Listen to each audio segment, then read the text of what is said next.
Hello and welcome back to another week of the DP World Tour Picks and Bets. Joined back with Tom Jacobs. We had Ryan Baroff coming in for a couple bullpen episodes. Here getting nice and hot early. It's been a fun kickoff to the DP World Tour because of one man, and his name is Patrick Reed, who is in every bit of the news lately. Tom, he almost stole a second win in succession there. What were your thoughts at the Bahrain Championship? My pronunciation got some flack. Well deserved for that mispronunciation. But Tom, how are you doing today? Also, I've just teed you up. That could be the wrong pronunciation as well. But no, all good. It was interesting. Like, I mean, obviously my picks went on this show, but hopefully people saw them. And I had a couple of sort of runners. Like, it felt like, JC Ritchie and Quayle were kind of, different times kind of involved, and they just petered out into nothing. And I think that happens when Callum Hill goes on a bit of a runaway. In the first couple of rounds, people just try too hard to chase rather than doing what the likes of Patrick Reed and co do, and let him come back almost. And in the end, obviously, Freddie Shot wins it. Freddie Shot, like, an interesting name, right? Someone we talked about quite a few times. Still just 24, but he's made like 90 odd starts, and so he feels like he's been around forever. And it's good to see him get over the line. But the Patrick Reed thing's huge. And typically happened right after everyone had recorded their content last week. But, like, I guess he just plays a full schedule this year, right? I feel like he has to, right? I think he's going to play everything. And he's already 25th in the world. So I was thinking about this just before we came on. He's already top 25. Does he... I mean, he must just play all the time, because he feels like he's an automatic kind of top 10 almost every week. We've seen, like, Shaper just get into the top 50 with a couple of wins. Reed will almost certainly pick up another win if he just stays on DP World Tour full time. He's not playing live, obviously, now. What I can't work out is he trying to get reinstated with his previous category on PJ Tour? I think it was trying to better it, right? Like, past champions won't get you into everything. Top 10, especially the number one spot, should line you up to play wherever you want to play next year, plus 2 early signature events is how I'm, like, mentally thinking through it. And have they confirmed he's got that yet? Or has he just said, like, I'm going for this? Like, they haven't confirmed it. His tweet said that he's going to play out of the past champion status next year. And this is me assuming is him playing in European Tour, DP World Tour. He can better that. Yeah. And then get into a lot more fields. My wonder was, can he play the fall swing? Could he use that status to get in the fall swing? I think regardless right now, if you're looking at 2027 for Patrick Reed, he's in everything he wants to be from the PGA Tour, just maybe not into the signature events unless he plays well through OWGR or wins European Tour number 1 ranking. Yeah, which he immediately goes to favorite for if he is eligible for that, right? So, yeah, I mean, those two are like they're on the PGA Tour right now. Schaper and him, and they have. I know they haven't hit the threshold, but, like, they'd have to just not show up the rest of the year to probably not make it. Yeah, and both have. Reed's not in every major, so I'm doing, like, the underdog, like, major predictions. He's not in everything yet. So his OWGR status impacts him getting into, it must be, because I think this is 5 years. I think this is actually 7 years since he won the Masters. I think he won in 19, right? Or 18. Yeah. So then he would be up on those. So yeah, he's got to play himself into others. And his Masters finish last year, I think, got him into everything last year, but he has to do it again. Plus, he's also 25th in the world now, though. Right. So he should be good. Yes. No, he should be good. But, like, to the point, like, he'll probably be a top 10 player by the end of the year if he just stays on DP World Tour and plays every week. Yeah, which makes, like, man, it makes life on the DP World Tour super interesting. You and I were talking pre-show, like, this field is basically what we're going to have all year long. You're going to get Reed and Schaper separating, and then the hot golfers of the moment, like, kind of getting up there. Is Daniel Hillier closer to those top 2 than he is the rest of the field? Right now, probably yes, with how well he's playing, right? I don't think he putted very well and still found himself 1 shot short of getting into the playoff. So that's the question with like Hilliard. Can he join that and make that a trio, and then gap into a lot of the other golfers? So I mean, that's what we're dealing with this week. That's what we're going to deal with. Arguably, except when Live or PGA Tour guys come to play this is what we're going to get used to, and it kind of makes selections hard. It doesn't make it easy. Well, I think what it does is I just find myself, and what I've done for the last couple of articles is like, look, I get this price is not going to appeal to you. You're going to get some sticker shock, but this is the reality. Like we'll go through kind of my card as we go, but like every one of them a year ago, you go, cool, I don't want to take him at those odds. But what else are you going to do? I'm not just going to back a load of people I don't believe can win because I just want better odds, and I'm not going to pass up an opportunity of 2 or 3 players I think got a really good chance, because you've just got to adjust. I mean, we're talking about the fact that Ayora is set at 15 to 1 under basically every week, right? 17 to 1 this week, but like he's basically been 14, 12s, 10s, 18s, whatever it might be. He hasn't won yet. I know we keep talking about the fact that he just continues to pepper those top 10s, but he still hasn't really looked like winning. It's not like he's given one up yet. We were all in agreement that he was the shoe-in for like top 3, and will almost certainly still get a PGA Tour card. But now Reed comes back, he's got competition for that number 1 spot. Shaper's obviously played well since then. But like, if he's 12, 14 to 1, anyone else you're kind of looking at going, well, this guy's at least won, and then they've got some cause for him. What do we do? I mean, and that's just where I find myself at each week in the DP World Tour. It's like, look, I don't want to back Guerrier last week at 25 to 1, but what else am I going to do? Like, it is where it is. It's the nature of it. And this has been coming. We've been alluding to this for 2 or 3 years, right? You keep giving away the best players, and eventually, like, yes, we keep saying there'll be a conveyor belt of other people, but this year might not be the case. Like, maybe we are just in for a slightly rougher year. Yeah, and we talked about the hotel planner graduates maybe not being one of their stronger classes. And again, it comes with the point of others going up and elevating and then staying. You only get a couple players coming back. They obviously are coming back from the PGA Tour because they didn't hold their PGA Tour cards. Yeah. And you get kind of through that. And I think, we just love some of these events, Qatar being one of them, like where you can just lean in and just kind of trust what you do. But the perfect example was I had bet 2 golfers in the Rolex Series event in Dubai, in Alejandro Del Rey and Mikael Lindberg at 200 to 1. Neither held on for good finishes there. Great finishes, enough where you'd think there'd be like a drastic odds cut. And then I had to pick between the 2 of them to bet one of them at 50 to 1 last week, and, they're both back at 50 this week. Del Rey was the first round leader. Lindbergh played pretty well through about 3.5 rounds. Still had a strong week. So yes, so it might be like a little bit of shorter cards sometimes compared to, and then maybe when we get, and this is it's not a co-sanctioned event, so you don't get kind of some of the influx of China Tour or Sunshine Tour or some of those crosses, which, invigorate for a little bit more of the long shot. So kind of leaves you in this interim position that we're going to probably get for a handful of weeks here. So I guess at the top of the odds board then, Tom, I mean, you could even say, I don't know, 40 sub 40 to 1, like anybody that you are jumping in on? Yes. So for me, sub 40s or 40 to 1, exactly. Yeah, you go 40s, perfect. Yep. Yeah. 40 start is Jorge Campillo. Now, I did look at, at the customary link, a look at Ayora. Didn't think I was going to get there. I looked at Ewan Ferguson, looked at Marcus Armitage, and just realised that all of them were kind of a little bit shorter than I wanted. And just quickly going back to your point about, like, you had to decide between Lindbergh and Del Rey at 50 to 1, right? Like, they were still reasonably good bets at 50 to 1 with the way they played, right? It's just amazing. You have to make that quick jump, and that's what we're doing again here. But going back to Jorge Campillo, everything is going exactly how you'd want for someone of his caliber to kind of win at some point soon, right? Like, you go to the end of 2025, he was 11th in India, 14th in Korea. He wasn't very good in the 2 kind of final Dubai events, but that's no great shock. Then closes out with 2 23rd place finishes. So hasn't missed a cut for a long time. I think it's 8 events that he's kind of made, all of his cuts.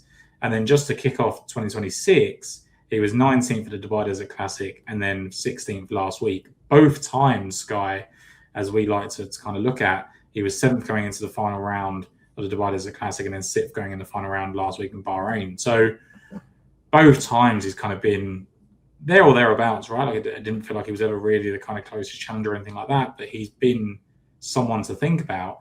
And then you look at his Qatar Masters record. Now, he has won this event, but if people are looking at course form, that was at Education City rather than Doha, where we are this year. So that's the kind of first thing to run through, is that he has won the event, but not at the golf course that we're playing. But I think that's fine. Like, I still think that's relevant. And then you get into the fact that he also finished runner-up to Sami Välimäki on this golf course. He lost in a playoff. That was one of 2 second-place finishes. The other one, Sky, he finished in a 9-way tie for second behind Justin Harding back in 2019. And then even outside of those 2 runner-up finishes, he's got a 13th, a 20th, a 5th, straight after losing in a playoff to Välimäki. Even when he was kind of 13th back in 2017, he was the leader at halfway, shot a 75 on Saturday, and opposed was 66. So outside of a couple of disappointing starts at the start of his career here, and I guess maybe last year where he was 50th, it's been pretty, plain sailing for Campillo at the Qatar Masters. And I guess highlights that you don't need to be a massive trier of the golf ball to compete here. I think it's definitely advantageous as it is anywhere else, but accuracy is going to be important as well. So that run of form, where he's been kind of inside the top 10 going into the final round the last 2 weeks and finishing inside the kind of top 20, and then his kind of winning the event 2 seconds of this golf course, 3rd, 5th, everything else. I don't know how you look past that at kind of 40-1. Everything's trending in the right direction for him. It's kind of our recipe, right, of what we go with in that sense of, you get the discount because of the final round kind of poor performances relative to the first 3. And I think that's the way I'm thinking through Qatar a little bit more, is definitely had gotten into spots where I attacked this very much with a driver-heavy purpose. And I think the winners and leaderboards don't often play out as relative to that as can be, I guess, the cross courses. But we've had success like very much through the years. I mean, I vividly remember Harding's win in that sense. Obviously, he's not somebody in a different golf course, but not somebody who has that off the tee prowess. I mean, Rosner has 8, Qatar up. And when the windy conditions, it can get really nasty. Välimäki, you talked about, like, none of these guys scream to me, you have to be very long off the tee. And I think Campillo is definitely of the sense that he's going to be the overall better player, especially when you get him on a course that doesn't demand that type of skill set. And I think you hit Hoshino here 2 years ago too, right? Who we like in a little bit more of the off the tee sense, but it's still not like as powerful as someone like if I needed to sign up for Del Rey or Lindbergh again type of thing. Yeah, no, absolutely. Yeah, no, we were on Hoshino, and Hugo Casar nearly stole it out from us that week. But, yeah, we went 1-2. I think you were on Hoshino, I was on Ugo, and I think Ugo fit that bill a little bit more of distance for me, which we kind of got there with. Yeah.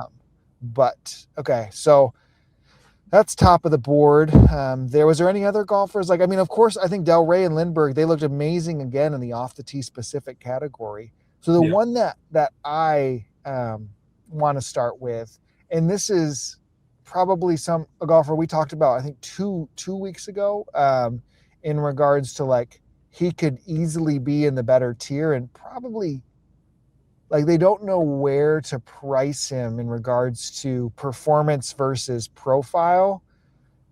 I just have a tough time not thinking Ewan Ferguson is just a really good golfer still, even though it's been an extended period of time of him not really elevating to the tier of what we'd anticipate him to, right? I mean, he's been 5 years now on the DP World Tour. He has picked up 3 wins, including the 2022 Qatar Masters here. That was at Doha, right, in 2022? Yes, it was. Yep. That's what he won in that really wicked conditions. I think 7 under he won at that year. He was a winner in 24 as well, BMW International last year. 3 top 5s, one of them being Soudal, KLM. I guess you just look at Ewan Ferguson, and he is going to gain incredibly with the irons. Like, I think he's probably a top 3 iron player on the DP World Tour. And I think I like him in elements. I like him in this part of the world. Like he played well in Dubai kind of early on. I guess it was T20 in the small field event. But his irons were so good missing the cut last week that I think it's priced in that he could have easily been shorter. Maybe not that much shorter just because he hasn't played all that well. But I like him when we get to this area of the world. Yeah, one, I think, as you said, good in this part of the world. Two, good in the win. I think he's the type of player that just looked at the last 2 years and thought both times he just probably thought the PGA Tour was kind of calling for him. He had the right profile. He was kind of that Ricky Fowler of the DP World Tour, so to speak, kind of the look he had, the Puma thing, right? And I think there was just a lot of excitement around him, especially when he won those events. In 2022, he had a really good year then. And look, that would have been good enough for PGA Tour graduation had it been a thing at the time, right? So I think he's probably sat there and he's probably getting in his own head a little bit. He's had a couple of injury problems as he's basically had throughout his career. And to your point, I do think when we get down to the nitty-gritty of who do we think is a good enough player to win these sorts of events, he is in that kind of select few. And that's where we're getting to, right? I think every time I look at Oliver Lindell, I want to bet him every week, but hasn't won. Just was Spencer. We haven't seen anything from him in a long time because of him going over to the kind of, PGA Tour. And it's just, you start finding, lots of Grant Forrest. I was like, do I really want to bet Grant Forrest at 40-1? No, I really don't. I'd much rather bet Jorge Campillo and trust him slightly more. So, we are limited, but I do think Ferguson is of that ilk where you do expect him to do better than a lot of this field. Yeah, that's really kind of where I land. And again, when you're getting what we have on the DP World Tour currently, I just think I'm okay siding with more reasoning potentially than form in some of these guys when it comes to drastic differences, of course, fit than where I was looking at last week for just pure bomb it and go from there. I'm jumping down a decent bit for my next selection. I think 75s is where I'm landing. Where are you at next? Randomly there, it's 52-1. DraftKings have started doing. They're doing the weirdest prices right now. It's like every golfer is just +1. Yeah, I saw 27 and 52 and all sorts of things. But so I'm going with Nacho Elvira.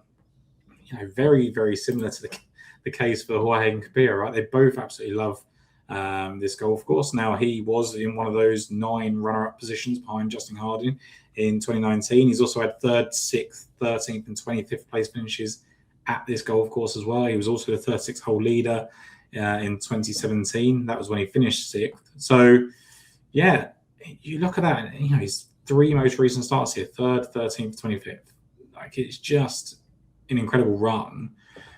I think the reason people won't bet Nacho Elvira this week is they don't see him being the type of player to win twice in 4 starts, and I absolutely understand that. But he's also a 3-time winner who's lost 3 more playoffs, so he's conceivably been a couple of strokes away from 6 DP World Tour wins, and that puts him in a completely different category to so many others. And really impressive in that Dubai Invitational win, right? And I just think probably a case of we've always looked at him. He's quite a lively player. He can win. He can elevate his game at different standards, but never been good enough for majors and things like that. So just in the overall landscape, just not that impressive. But you look at the people he's beaten to those victories. He beat Justin Harding in 2021. He beat Langas, Norgard, Moller, and Peters in Sadal Open in 2024, and then he's beaten Hillier this year.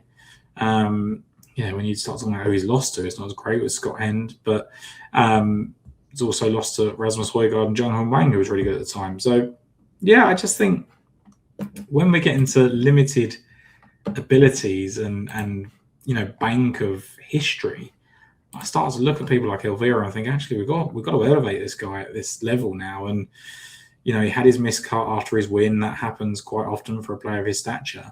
Comes right back in Bahrain last week, 20th after round 1, 4th, 6th, and 7th the following 3 rounds. This is a pretty much extended run of form now. He was 2nd in the Genesis, right, where he was the 36th and 54 hole leader there in career. He was 7th in Abu Dhabi.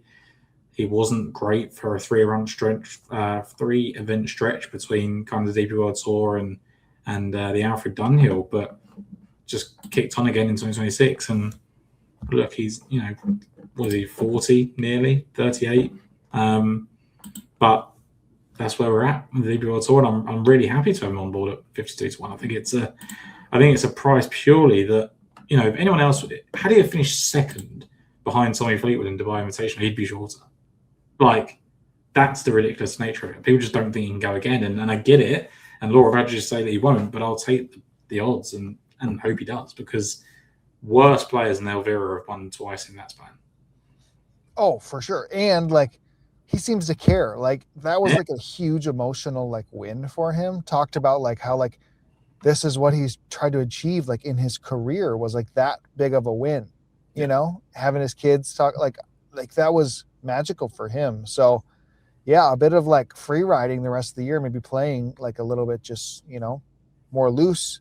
Yeah. And even prior to this season, he was just a golfer that was always on the radar for like a pop, like we weren't, if Nacho was on the leaderboard going into a Sunday, like you'd expect him to contend and not back down, you know? So I think it's very intriguing for there.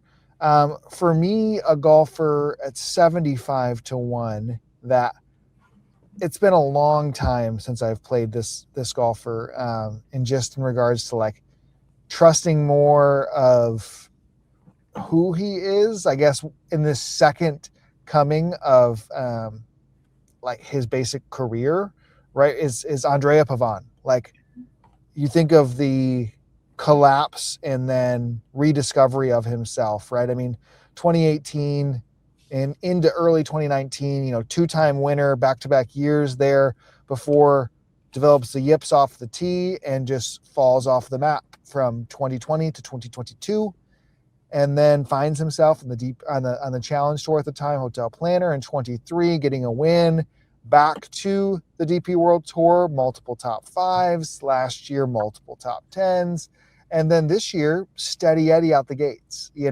He's T14 in the Rolex Series event, T9 last week at Bayron. He's not doing it, via, I would say, like what I would have loved to see from a ball striking standpoint, right? Like, but I think at this level of his game, like, he has shown a sustainability of around the greens, on the greens. And then, I mean, last year in his best finishes, he had abilities just to spike in those two categories and then be mediocre ball striking, and he'd find contention. I'm not sitting here thinking he's going to lead the field in irons by any means, but enough to get around Bahrain, last week, with the way he hit it. I think he has that type of short game that in the conditions, I think that would probably play into quite a bit. So I like him at 75-1. Yeah, I'm on board with him as well. And look, you mentioned the kind of driver yips, but before that, right, like, you'd argue he hasn't lived up to the potential. There's this huge potential around him. And those early wins that he had at the Czech Masters and the BMW International Open came against Podrick Harrington and Matt Fitzpatrick. It's like best of the best on the DP World Tour, two major winners. And then you look at his win on the Challenge Tour in a grand final, beat Tommy Fleetwood. So, look, do I think he belongs among those players? No. But, like, that is his upside. That is his peak performance. We talk about the likes of Elvira and Campillo and all these types of players that we want to elevate because of, the stature of the tour at the moment. And you talk about Marcel Siems and the Raffabels and all those sort of things. The Raffabel always used to get quite a lofty reputation for beating Mickelson, right, in Abu Dhabi at that time, I think it was. And that's kind of what I'm looking at with Pavon. I'm like, well, look, no, you haven't been your best for a long time, but you are back here now. You did return to the winner's circle a couple of years ago after all the kind of turmoil that you had with the driver. We've talked about kind of Manacero and people like that. As soon as they've tried to change their games, it's been awful. But again, with Pavon, 17th in India, 4th in Korea, 25th at the Abu Dhabi, really disappointing finish to the year, finishing 64th at the Alfred Dunhill. But again, he was 10th going into the final round, shot a third round 76. Mauritius, fine, like it just wasn't great. And then you look at the last two events, and he spent more time inside the top sort of 10 than he has anywhere else. The last two events, he was, when he was 14th in Dubai Desert Classic, he was inside the top 5 for the first 3 rounds. When he was 9th last week, he was, 4th after 36 hours and 10th going into the weekend. So he's just lived inside that top 10 for the last 2 events. And as you said, he's doing it without the upside of iron playing, driver, which could come, with the way he's playing with a bit of confidence. So add to that, he's played well at this golf course. And again, it's kind of limited. There's a lot of kind of miscuts here. But when he was 13th the year that Eddie Pepperell won, he was 4th going into the final round, and 19th last year, 3rd after round 1, 8th after round 3. So he's been in the mix multiple times at this golf course. We know he can win, and yes, it's the second, maybe even third evolution of or iteration of Andrei Pavan at this point. But I think he's good enough to win at this level. Yeah, I mean, you had a lot more reasoning than I had, just a pure level of, I think he's playing better than where his odds are, and I like him setting up here. It's kind of like, I wouldn't have thought he would have been that great of a player the last 2 weeks given his off the tee, situation. So, okay, so he's there for me. And you brought up Pablo. I was going to mention this for Campillo. Your guy, Justin Rose, obviously with the dominant win at Farmers, has to be an inspiration to some of these golfers grinding deeper into their careers, man. And that's what Pablo tweeted yesterday. Like, man, this invigorates a lot of us who have kind of been stuck, of what that elevation can be. So I think there's a lot of players on the DP World Tour that probably obviously respect Rosie incredibly. And then at this point of his career to do what he's doing, lapping everybody on the PGA Tour, it's super cool. So I think that hopefully we have some resurgences like that this year on the DP World Tour too. Well, and I think that we've Rafa had a little bit of a resurgence a couple of years ago, didn't it? Marcel Siem did it. We have had those, but to see Rose do it, Rose is phenomenal, right? I feel like Rose must be the hardest worker of anyone. I know we always hear about so-and-so hits X amount of balls in the range. Alex Noren always having all these calluses all over his hands. The amount of gym work Justin Rose must put in to just look like he did when he was 25. He's almost better prepared now than he was back then, right? I backed him at 100 to 1 to win the PGA this year because it's that blanking on the name, but I have tweeted it out. Right? Yeah. Right. Yeah. He's got a win and a playoff loss there. So phenomenal. And hopefully, as you say, it does lead to some of these sort of veterans doing it. And there's plenty of them on my card this week, so it could be any one of them. I've got another that I was intrigued at 100 on the nose. Any before there for you? No, my final one is 125, so you're good. Okay, so again, if we're just going with a recipe of somebody who might benefit from not honestly not like an off the tee fest, but somebody who can just deliver more with the irons. Played well last year at the Super Bowl on the DP World Tour, which is the Magical Kenya Open. The winner there last year, Jocks Kruwitz. Mm-hmm. Give me a pronunciation. Kruwitz? Krojcevic, I think. Krojcevic, I think. Yeah, Jocks. No, Jocks is the first name. But African golfer, yeah. Right. You're walking into multiple events that are going to require driver of being best interest, and to leave it with a T15 and a T19 with incredible iron play, and then to get you at a course. We've seen crossover with Qatar and Magical Kenya Open. It's not identical, but it's more of a game of precision in a way that I think Jocks could easily transition over to and play really well. His history here is not all that great. 4 out of 5 made cuts, T27 and 2 of 3. But I think you could argue that he's in the best state of his game since we've seen him play this course. I guess probably 2021 when he came here. He had won once on the Sunshine Tour that year and was 2 T5s in Kenya. I don't think his Qatar finish that year. Did he even play it that year? No, he didn't even play it that year. That would probably have been the best time for him to play it. But I think at 100 to 1 based off of the iron play he's had, overcoming the courses for him, I think he's just undervalued to win here. Yeah, so interesting. I looked at a couple of South Africans. I looked at Henny du Plessis. Mm-hmm. I looked at Casey Jarvis. Jarvis just horrible course history. Du Plessis better.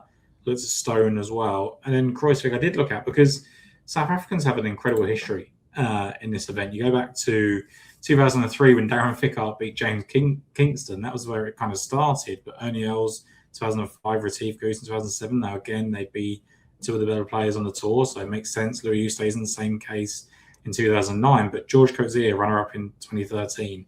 Brandon Grace, back-to-back wins 2015, 2016. Jaco van Zyl, 2017 runner-up. 3 of the 9 runner-ups to Justin Harding, who's also South African, were South Africans: Van Rooyen, George Coetzee, Christian Bezuidenhout.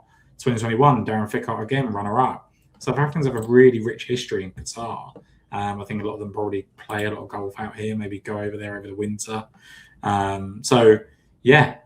Makes perfect sense to me to kind of look at someone that's spiking with their game. Yeah, I just feel like he's too good, takes last week off and comes here a little fresh. And I think he sets up as perfect as it could be for here. So, okay, over to you, 125. Yeah, Nicholas Lemke. And again, been my time for pronunciations, this one. But so I kind of talked about this in terms of, I think he's like 41 years old, and people will just assume like career journeyman, never won on a DP World Tour, never won on a Hotel Plan Tour, even, right? But it's kind of why I referenced Freddie Schott earlier in the show having kind of 90-odd starts, because Nicholas Lemke has had, a decent amount more. I think it's 153. But it's only really since 2019 he's been playing at this level. He's only surpassed 20 starts in a season 3 times in that span. So realistically, although he's 41, he's still relatively lightly run at this level, right? And why I think that's really interesting, when you look at, he's a very minimal kind of top 10 finishes, but 2 of them have come in this event. 3rd at Education City, when he shot a final round 65 to fall just 1 shot shy of that Campillo and David Drysdale playoff. And then another one, he was 10th here last year. He was 21st here 3 years ago. He's played really well in this event across two different courses, and in particular this one in the last couple of years. It's really eye-catching for someone that doesn't play that well very often, to be quite frank. To be inside the top 10 for the last 3 rounds here last year, to be 21st 3 years or 4 years ago even now. And then you look at his kind of form, and it's better than we kind of get credit for, I think. 32nd in Alfred Dunhill, and never really looked like he was going to do much better than that, and the same for the Mauritius Open. But the first event this year, he finished 67th. He was 25th after round 1 and 13th after round 2 of the Dubai Desert Classic. Did shoot an 83 on Saturday and basically tumbled down the leaderboard.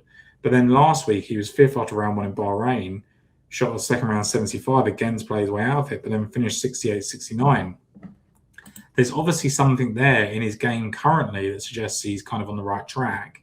That matches up with the fact he ranked 8th in strokes gained approach last week, and 18th for strokes gained tee to green as well.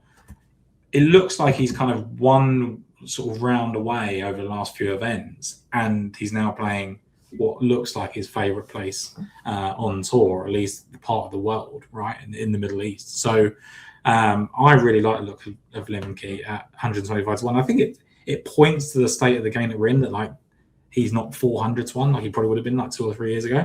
But I do think at 125 to 1, when you're looking at people around him, and some people that I just haven't even seen play, I think he's worth a bet. Yeah, for sure. Again, similar. I like if you'd have to go, I guess Daniel Rodriguez did it too on the leaderboard, but man, to just shave down that 75 from last week to a even par round, that's, into the thick of it. He's inside the top 10, and that's with still an even par round, which there was only 1 par round, 2 rounds of even par in the entire top 10 of the event, I think it's interesting. And like same thing. Yeah. You mentioned with him, what Lemke is, you said 41. So been around the block enough that we would feel comfortable with kind of his game. And I like the spike in irons last week. So, okay. So I feel good. Now I have a laundry list of players like I could talk through here. One that I am convinced on betting. I'll go through others in which I'm intrigued on first. Jonathan Broomhead, did he do anything for you in research? He is 25 years old, basically been 3 years now of just pounding on the Sunshine Tour after being a really good amateur. And then so far he has made all 4 of his cuts on the DP World Tour, and last week peaked with a T13. Any interest there? Yeah, he was hitting his irons well towards the end of last year. Quite honestly, I get him and Townsend confused quite a lot. Broomhead and Townsend for no other reason other than they both end in end or id. But no, I didn't get too far with him. But again, 13th last week, hitting his irons well. It's definitely of interest. Yeah, I think a lot of this category is like guys that I worry might not be as set up well here just because they're power players. I think he's a young, like kind of a just distance plus you can putt it type of guy. Andreas Halverson also was somebody who I think I really would love to line up at a bigger ballpark, but 4th in Mauritius, comes back T34 and hit the ball really well and couldn't putt it last week. And I think it's, a good recipe, but again, I think he might just be outclassed from what he needs to do from a precision standpoint this week. Yeah, agreed. I did look at Halverson for what it's worth because I picked him out last week because of the links. Yes, that's where I saw him. Yep. Bahrain and Mauritius, and just didn't feel like there was the same sort of links, and he hasn't really shown it elsewhere. So it does make sense. The other one I looked at around this kind of price range was Ricardo Govier at 125, who just seems to spike, right? Like there is either miscut or bust. 8th miscut, 7th miscut. That's his last 4 events. The 8th on the Australian PGA was the 54-hole leader, and the 7th in the Dubai Desert Classic where he got better throughout the week. So for someone who has played this golf course in the past, finished 7th on his debut, in fact, going back to 2016. Not been great since then, but thought it was worth a kind of look given his kind of spike potential. The other one, again, just ripping in. Kota Kaneko is going to be on my betting card very soon. It's relative to, do I want to do it before I see something I like or when he's now at courses that should be better for him to jump on it? I had bet him at Sony after he was 33-1. So basically, okay, just the equivalent here. He was 33-1 at Q School for the PGA Tour. Yeah. Right? That field's better than this field, realistically, right? Like, I mean, they don't have a Reed, Scaper, Hillier. I don't think Matt Wallace played in it, but he might have. No, I don't think so. But so you sub those like top 3 out. Like, okay, regardless, he's now 150-1. Yeah. In this field, I was excited to bet Jan Hanzu last week or Zhao, and he was terrible. But Kota made a cut. And then he was also T30 heading into the weekend at the Sony Open. So I could definitely see myself betting him at the Magical Kenya Open. Yeah. If I saw like a really good round or two here. But I also am like not surprised when like that price is gone and dusted for us on him and he's 60-1 after he finishes T12 next week. Yeah, it feels very like that's my fear. Yeah, it feels like a win you ding type situation, right? Where he was good price. Suddenly he has 2 or 3 good results and it's done, right? And like Ding hasn't bounced back into backall prices yet, and he's not really doing it, right? So like, but I do feel like it's Kenya, it's India, it's when we get to Korea and Japan later in the season, that's going to be his type of thing, right? Shorter, nice tree lined accuracy type thing. Really, really impromptu. He was kind of 28th after a couple of rounds at Sony. Like it's yeah. I was excited for that, and he birdied a lot. He just fell apart on the weekend, but that to me feels like a pretty decent lean of like 23 years old. That talent, I think I want to be there. So he's somebody. The other one, and this is just more like he showed up a little bit in 2025, has done nothing really in 26. Affy Barnrat feels like he's closer than what I thought. I don't know. Did you peek at him at all? He had the weirdest Bahrain championship of guys that missed the cut. I find him really frustrating at the moment. Like I spent basically October saying Affy Barnrat's better than a lot of these players. Let's just bet him at a big price and he'll come good at some point. And they never did. And then he's missed a couple of cuts to start the year. But as you said, like 68 after round 1, 75 round 2, misses a cut. Like at least round 2, he lost 6 strokes on the green I think was one of the better ball strikers in the entire field in round 2. Yet that derailed him after being T14 after one round. Like, it's mad. But he's not somebody who's like that. Like, right? Like he should be somebody who I feel like I think a barn rat, and he's like saving himself everywhere and like has that short game in him, you know? He was the 36-hole leader here in 2017 as well. Like, it's not, I mean, he's not had an awful lot outside of that here, but like, there's reason to bet him. Even last year, he was like 27th at the halfway mark. He feels in that category of like, if he wins, no one's surprised at this level, but he's 200-1 every week because you can't predict him. Right. So like, that's like somewhere where I kind of want to live in some of these long shots, is maybe just not waiting for it to happen and trying to be early for it to happen. So the other one, last one that I was speculative, I don't think I'll end up being there. Tobias Johnson, coming off of the Hotel Planner Tour, hit the ball really well last week and also played well, I think, in Mauritius. Yeah. T18th in Mauritius, T34 last week with really good irons. Baroff said he's incredibly gutless, did not win at all last year on the Challenge Tour.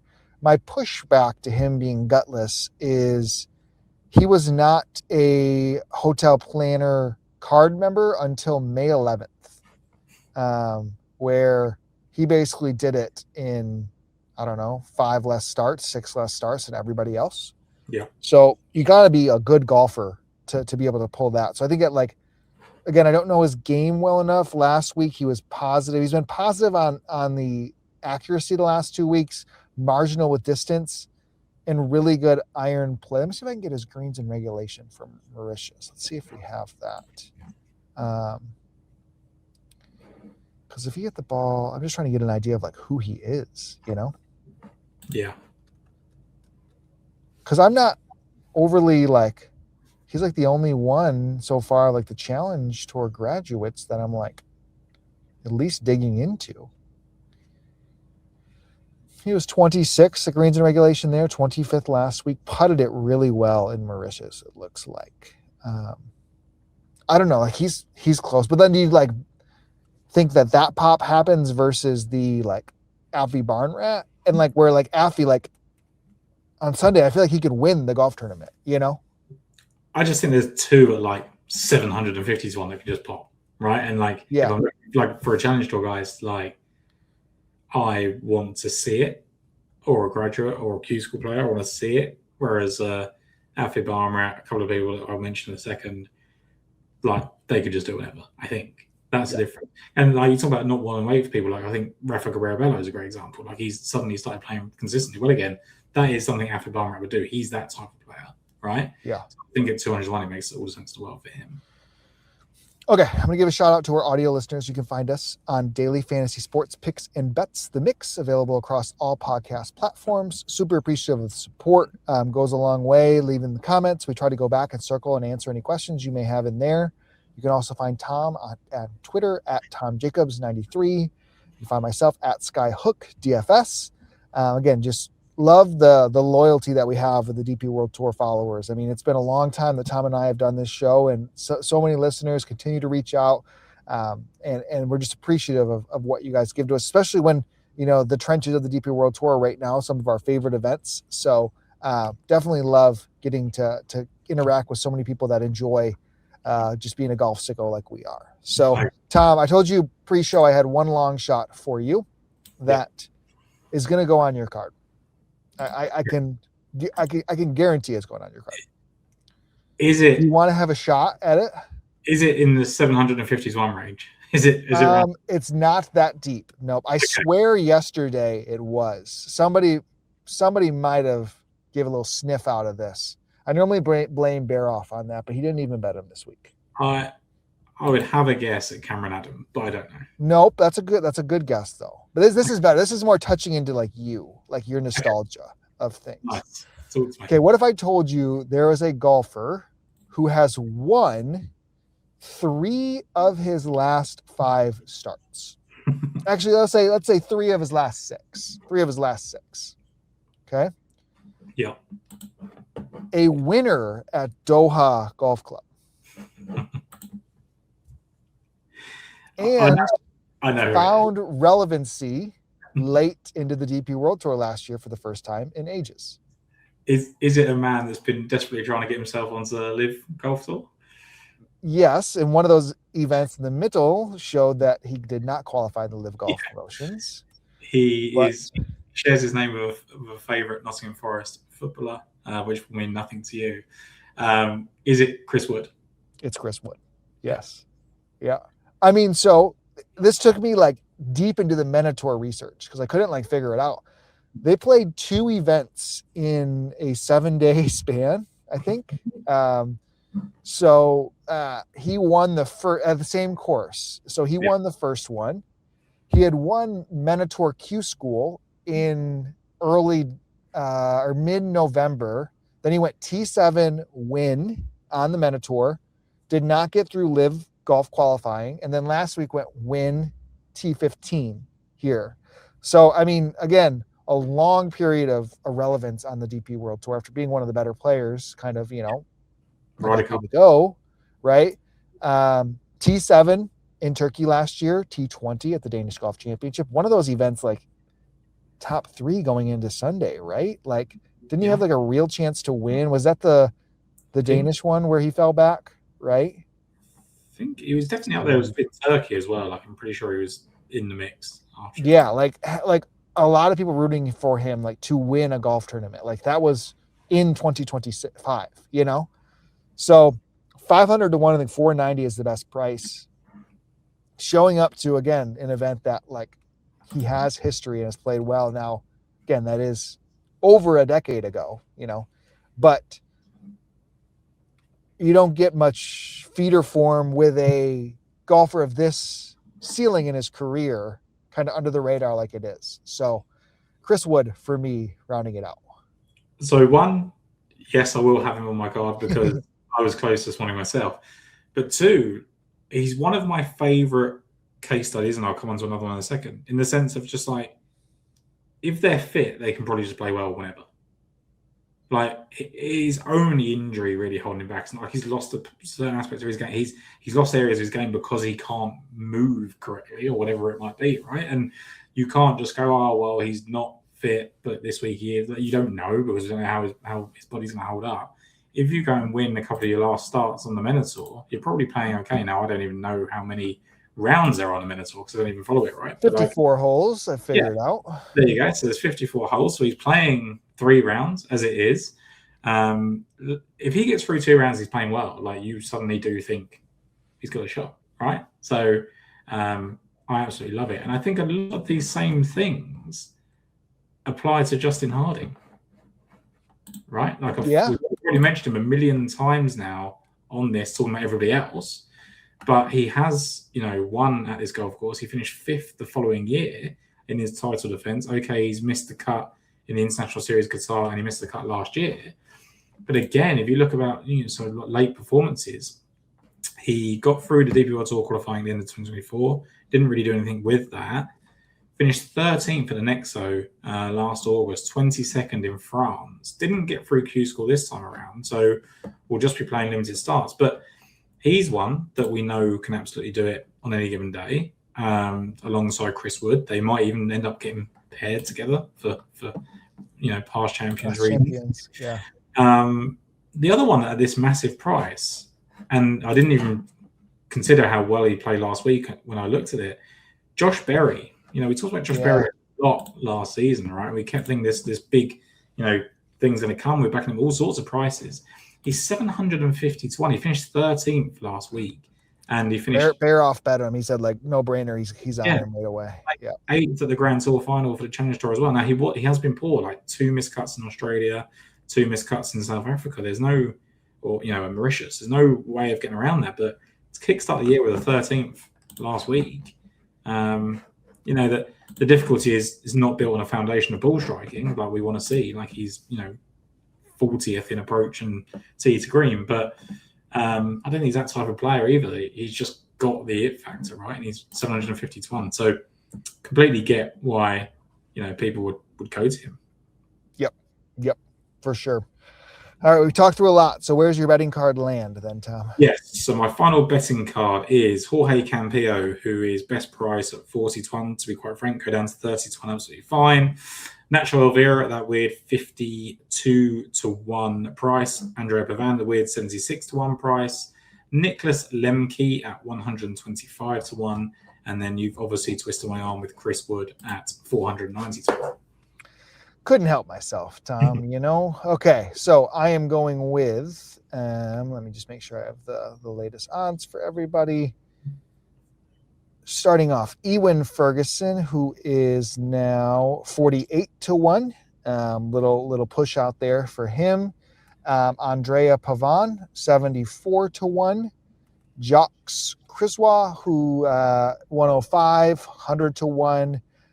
There, and then I'm going to get speculative as we go with these long shots. So Kota Kaneko at 150 to 1, Kiradek Afi Barnrat 225 to 1, and then Chris Wood, somebody listening in on us, Tom, he's now even lower, 480 to 1 for the week there. So we'll land with those 6. I do love that Nacho pick. I think he from your end, he's somebody who you say you'd be surprised. I wouldn't be surprised if he won again and ticked one off there. So, it's just literally one of those. We don't think he can win twice in 4 starts, and I get it based on everything that we know for the last 20 years of Nacho Oliveira's career. It's just such a different thing these days. For 10 of those years, he would have been played a lot higher competition. 5 of those, he wouldn't have been in very good form, and now he's got a far weaker sort of. Yep. So we got Qatar here, and then there's an off week, and then we go to Kenya. I think that Kenya will end up doing a Tuesday show, Tom, for that week. It's a holiday, I think, in the States on the 16th. So, 17th, expect us for Kenya Open, and then we'll carry through for the 2 South African events to close out the international swing.